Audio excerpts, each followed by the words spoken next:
সকালে ঘুম থেকে উঠেই দেখো ছাদে চলে এসেছি শীতের গাছ দেখতে। রোজকার মতন আজও চলে এসেছি শীতের গাছগুলোকে দেখতে।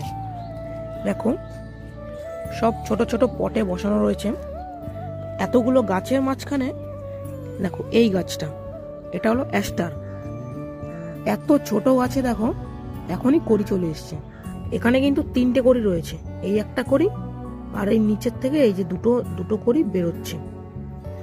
এখন বুঝে উঠতে পারছি না এত ছোট গাছে কড়িটাকে রাখবো কিনা। এখন যেহেতু ডিসেম্বর মাস শেষ, আশা করছি জানুয়ারির ফার্স্ট উইকের মধ্যে এই অ্যাস্টার ফুলটা ফুটে যাবে।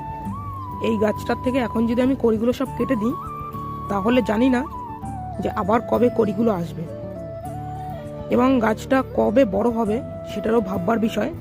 এখন যেহেতু ফুলের সময় এবং সিজন, সেই কারণে দেখো এত ছোট গাছেও কড়ি চলে এসছে। এখন তোমরাই কমেন্টের মাধ্যমে জানাও কি করা যায়, আমি সেটাই করব।